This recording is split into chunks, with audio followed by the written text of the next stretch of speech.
પવિત્ર નર્મદા નદીની આજે નર્મદા જયંતિ નિમિત્તે નર્મદા નદી કિનારે આવેલા માંગરોલ ગામમાં નર્મદા મૈયાને 400 મીટર એટલે કે લગભગ 1100 ફૂટ લાંબી સાડી અર્પણ કરીને નર્મદા મૈયાનું પૂજન કરવામાં આવ્યું અને ગ્રામજનો ભેગા મળી મહાપૂજા કરવામાં આવી હતી। પવિત્ર નર્મદા નદી કે જેની ભારતમાં એકમાત્ર પરિક્રમા થાય છે એ નર્મદા મૈયાની આજે નર્મદા જયંતિ છે। ત્યારે નર્મદા જયંતિ નિમિત્તે નર્મદા જિલ્લાના માંગરોળ ગામની અંદર શ્રદ્ધાળુઓએ મોટી સંખ્યામાં ભેગા થઈને નર્મદા મૈયાને 1100 ફૂટ લાંબી સાડી અર્પણ કરી હતી અને નર્મદા મૈયાની નમામિ દેવી નર્મદેના નારા સાથે મોટી સંખ્યામાં ગ્રામજનો અને શ્રદ્ધાળુઓ ભેગા થઈને નર્મદા મૈયાને સાડી અર્પણ કરવા માટે નર્મદા કિનારે ગયા હતા અને એકબીજાનો હાથની મદદથી નર્મદા મૈયાને સાડી અર્પણ કરવામાં આવી હતી। ત્યારે નર્મદા મૈયાને 1100 ફૂટ જેટલી સાડી અર્પણ કરવા હજારોની સંખ્યામાં લોકો જોડાયા હતા।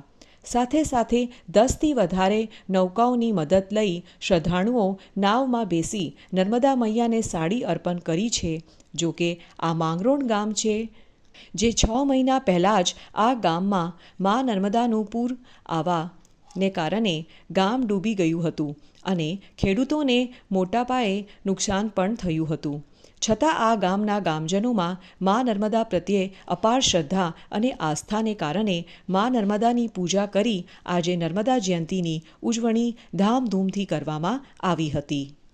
કંટકથી ખડખડ વહેતી માં નર્મદાજી આજે ભગવાન શિવજીની જટામાંથી જન્મેલી માં નર્મદાજીનો આજે જન્મ ઉત્સવ હોવાથી સમસ્ત માંગરોળ ગામ આજે ખૂબ જ શ્રદ્ધા ઉલ્લાસથી સવારે 9 વાગે માં નર્મદાજીનું પૂજન અર્ચન કરીને 111 ફૂટની ચૂંટણી સમર્પિત કરવાનો આજે કાર્યક્રમ હતો।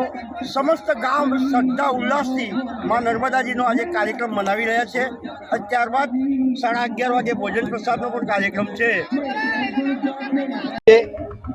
માંગરોળ મુકામે નર્મદા જયંતિની ઉજવણી કરવામાં આવી રહી છે। માં નર્મદા છેલ્લા 110 લાખ વર્ષથી આ પૃથ્વી પર અવતરણ થઈ રહેલી છે અને દુનિયામાં આ એક એવી જ નદી છે કે જેની પરિક્રમા થઈ રહી છે। આ નર્મદા નદીની પરિક્રમા માર્કંડ મુનિએ શરૂ કરી અને ત્યારથી આ પરિક્રમા શરૂ થાય છે। ગુજરાતની આ ગંગા કહેવાય છે અને સૌથી પવિત્ર ઉત્તર વાહિની કિનારો હોવાથી એની પરિક્રમા થાય છે। આજે નર્મદા જયંતિ હોવાથી માંગરોળ અને સમસ્ત સંસ્થાઓ દ્વારા આની ઉજવણી કરવામાં આવી રહી છે। આજરોજ 400 મીટરની સાડી અમે મંગાવી ગ્રામજનો દ્વારા આ નર્મદા જયંતિની ઉજવણી કરીએ છીએ। આ સરંગ સાડી માતાજીને અર્પણ કરીએ છીએ અને અર્પણ કર્યા બાદ આ સાડી અમે પ્રસાદી રૂપે ઘેરે ઘેર વહેંચણી કરીએ છીએ। ખાસ કરીને પાણી આવ્યું હતું ને આખું ગામ પાણીમાં હતું, કોઈ પૂજા કરવામાં આવી છે, કેવા આસ્થાનો સત્તા। નર્મદાનું કોઈક વખત માતા પણ રૌદ્ર સ્વરૂપ ધારણ કરતી હોય એટલે એક વખત 17/9 જ્યારે પૂરનું પાણી આવ્યું ત્યારે રૌદ્ર સ્વરૂપ ધારણ કરેલું, છતાં પણ આ લોકોની આસ્થા પૂરી થઈ નથી, એટલે કે આસ્થા માતાજીમાં છે જ અને આને કારણે આપણે નર્મદાજીનું પૂજન કરીએ છીએ।